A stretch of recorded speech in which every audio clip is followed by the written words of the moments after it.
Today, millions of couples are struggling with infertility. IVF यानी in vitro fertilization एक solution बन गया है.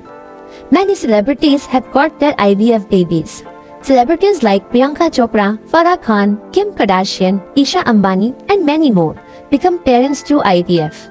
लेकिन IVF कैसे काम करता है, ये समझने से पहले देखते हैं कि एक नेचुरल प्रेगनेंसी कैसे होती है.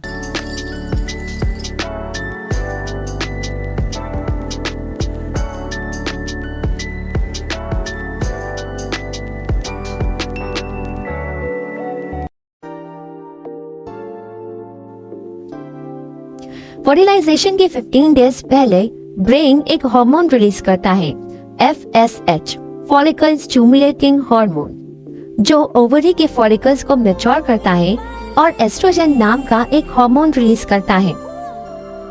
एक फॉलिकल के पास एक ही एग होता है और ज्यादातर एक टाइम पे एक ही एग मैच्योर होता है. जब एग पूरी तरह से मैच्योर हो जाता है तो एस्ट्रोजन ब्रेन को सिग्नल देता है.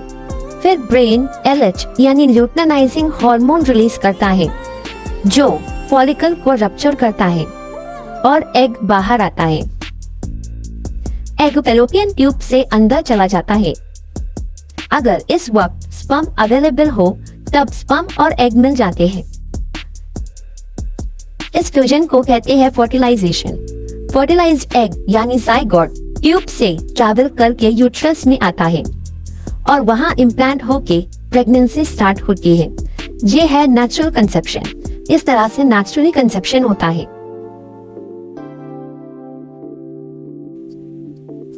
लेकिन हर कपल के लिए ये नेचुरल प्रोसेस स्मूथ नहीं होता. कभी स्पर्म क्वालिटी वीक होती है, कभी एग हेल्थी नहीं होता, कभी फैलोपियन ट्यूब ब्लॉक या रिमूव हो जाता है ड्यू टू कैंसर और सर्जरी, और कभी हार्मोनल इम्बैलेंस की वजह से ओव्यूलेशन ही सही नहीं होता. ऐसे केसेस में नेचुरल कंसेप्शन ऑलमोस्ट इम्पॉसिबल हो जाता है. यहीं पर डॉक्टर IVF सजेस्ट करते हैं.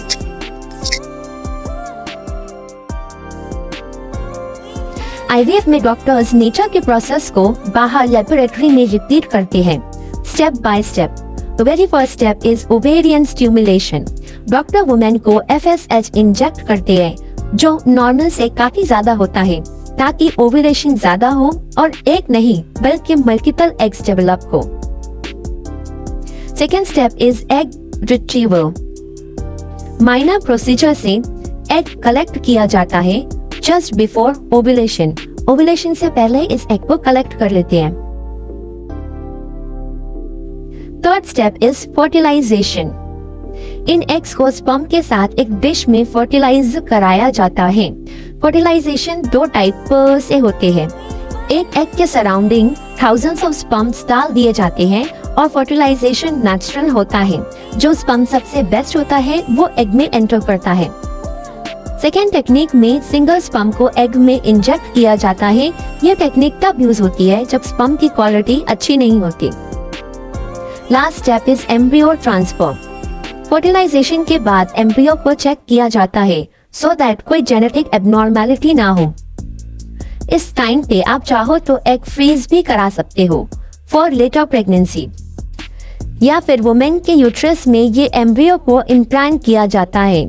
एम्ब्रियो फर्टिलाइजेशन होने के 3 या 5 दिन में ट्रांसफर होता है.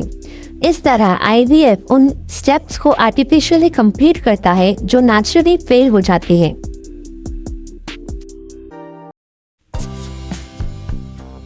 लेकिन IVF सिर्फ एक मेडिकल ट्रीटमेंट नहीं है, ये एक इमोशनल और फाइनेंशियल टेस्ट भी है. कई कपल्स को मल्टीपल अटेम्प्ट्स लगते हैं. एक साइकिल ही बहुत कॉस्टली होता है और सक्सेस रेट भी 100% नहीं होता. लेकिन फिर भी IVF दुनिया भर में मिलियंस ऑफ फैमिलीज के लिए रे ऑफ होप बन चुका है.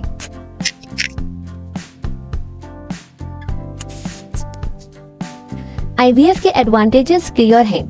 इनफर्टाइल कपल्स, सिंगल पेरेंट्स और इवन जेनेटिक डिसऑर्डर प्रिवेंशन. यानी अगर कोई जेनेटिक एबनॉर्मेलिटी है तो वो भी IVF के प्रोसेस से सामने आ जाती है, जो नेचुरल प्रोसेस में नहीं आ पाती. लेकिन डिसएडवांटेजेस भी है. High cost, physical and emotional strain और कभी कभी तो हेल्थ रिस्क. सक्सेस रेट भी एज और हेल्थ पे डिपेंड करता है.